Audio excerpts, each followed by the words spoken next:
Welcome back to the Deep Dive. We're here, as always, to really get into the source material, pull out those key insights so you get the knowledge without, all the noise. Ready to dig in. Great. So today, we're ripping the lid off something pretty fascinating, actually. It's a structural critique of global corporate sustainability. But not from the usual suspects, right? Not NGOs or regulators this time. Exactly. It's coming from a small, focused group of South Korean teenagers. We're basically putting huge corporate ESG, that's environmental, social governance efforts, head-to-head with, well, hyperlocal, consistent action. It's quite the David and Goliath setup. It really is. And the central conflict here, based on our sources, it's pretty stark. Why does the global ESG machine, spending billions on compliance, on metrics, so often get hit with accusations of greenwashing? While on the other hand, you have this group of high schoolers achieving tangible, measurable change almost overnight, it seems. That's the core question we're exploring. Well, I think what's really insightful here is how these students implicitly define the failure, ESG. It's become this massive global framework. Nearly every major company, every investor uses it as the benchmark for responsibility. It's everywhere. Absolutely. But critics argue that the very complexity, this need to standardize metrics globally, the huge costs of auditing, reporting, it actually kind of encourages the appearance of effort over real action. So looking good versus doing good. Precisely. It creates what you could call a KPI trap. Companies pour resources into quantifying emissions, scope 1, 2, 3 for their glossy reports, but actually standardizing those measurements across complex global operations, it's incredibly hard. So the money goes into the report, not the fix. Often, yes. The implementation budget can get squeezed by the reporting budget. And this bureaucratic paralysis means long-term sustainability goals often get pushed aside by the pressure for immediate quarterly profits. Lots of reports, maybe not so much change on the ground. Okay, and that specific failure, that gap, is exactly what these students are zoning in on. We're talking about the SIA Actisans team from Salt International School in South Korea. Actisans, yeah, it's a great term, activists and citizens. It is, and their critique is sharp. They're not asking for, better reporting metrics. They're demanding consistent, local action. They're calling out what they see as adults' greenwashing habits. But it's important to note they didn't start small. That's key context here. Their first idea was actually pretty ambitious.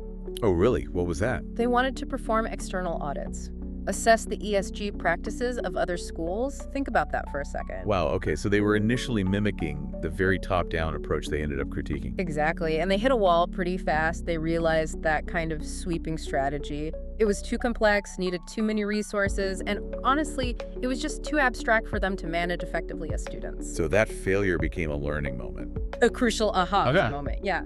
They realized they had to ditch the idea of auditing the world and instead focus on fixing something right there in front of them. They adopted this philosophy.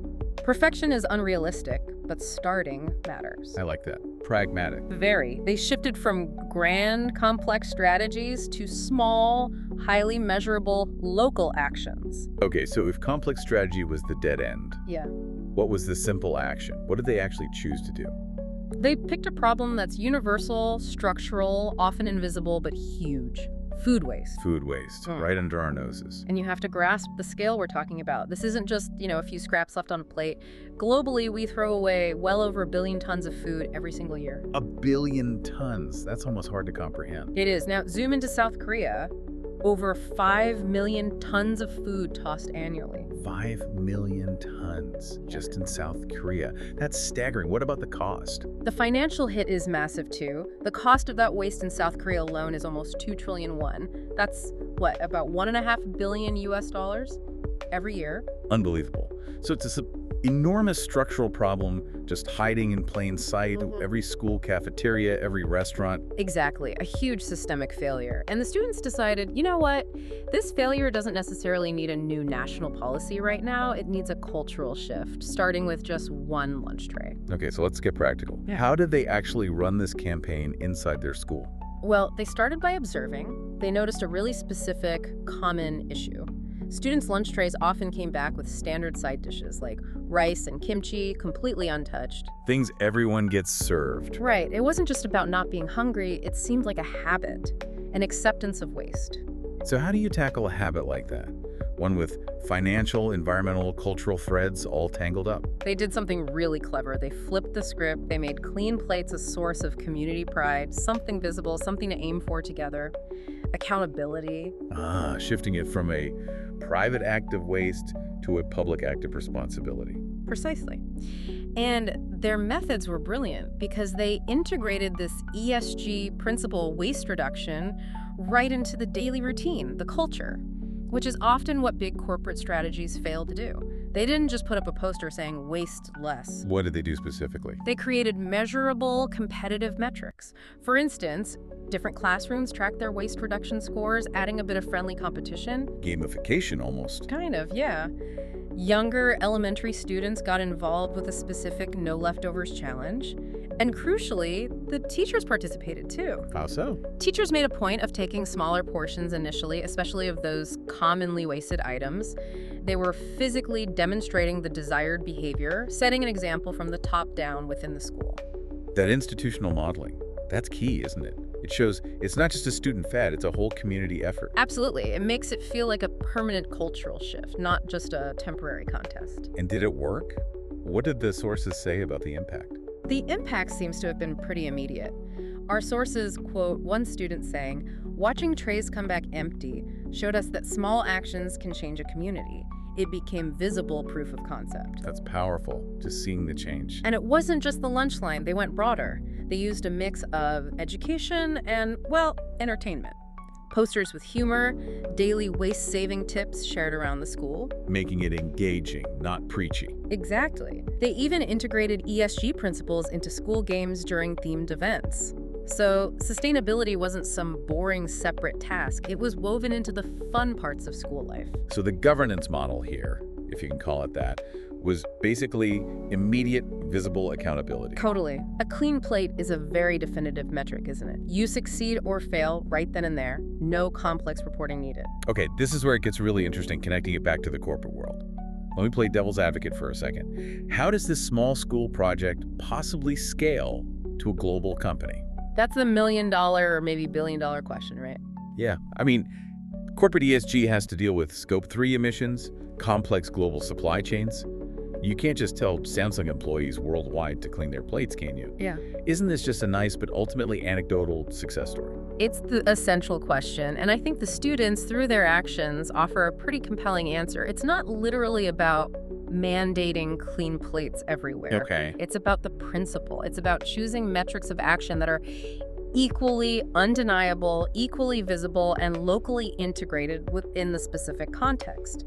The problem with corporate ESG complexity arises when that complexity becomes a shield, you know? A shield. How so? Well, companies might focus on metrics that are really difficult to measure accurately or easy to abstract away, like promises about future carbon capture tech decades down the line. Instead of fixing something obvious right now? Exactly. Instead of fixing the immediate operational waste happening right now in their own offices, their logistics, their product design, things that are measurable, often quite easily. So the students are demonstrating that governance needs to prioritize the doing over the reporting. I think that's a great way to put it.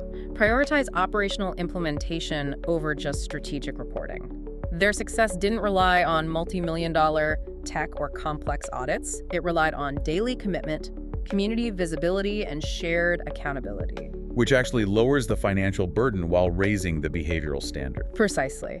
They took a massive $2 trillion structural challenge, food waste, and reframed it as a cultural metric tracked through something as simple as classroom pride and empty plates. So the core insight here, maybe, is that greenwashing isn't just about misleading communication. It's actually a failure of imagination when it comes to implementation. That's a powerful way to think about it. When the priority, the budget, the focus goes towards auditing and communicating about sustainability, rather than embedding consistent, often low-cost behavioral changes into the daily operations, the effort stalls. It looks good, but doesn't do much. The strategy exists, but the action doesn't follow through systemically. Exactly. These actisans showed that direct action, focused on culture first, can lead to systemic change in their case, tackling food waste faster and more effectively than a complex bureaucratic strategy alone might. They fixed the culture, and the systemic outcome followed. It didn't need expensive consultants.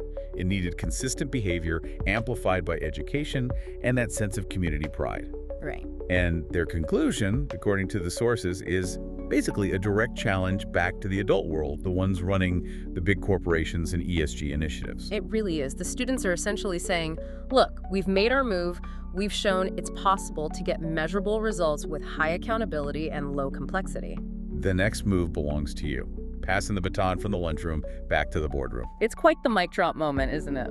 It definitely is. Okay, so let's summarize this deep dive. We've explored how these South Korean actisans effectively move the concept of ESG from complex corporate spreadsheets right into the school lunchroom, focusing on the power of immediate accountability and daily consistency over, perhaps, regulatory complexity and elaborate reporting. showing that small, measurable actions can tackle big systemic problems if the culture supports it. Which leaves us, and you, the listener, with a pretty pointed question, I think. If the real effectiveness of sustainability is measured by actual, tangible change, like those empty lunch trays, should we start viewing organizational complexity differently? How so? Well, maybe we should treat it less as an unavoidable necessity of global business and more as potentially a deliberate distraction, a way to avoid tackling the immediate visible internal waste. So the final thought is fixing the highly visible, measurable waste in your own organization, whether that's wasted time, energy, materials, food, is that the most powerful, most immediate form of ESG leadership anyone can demonstrate right now? Could focusing on your own lunchroom, whatever that looks like in your context, be the key? Something to think about until our next deep dive.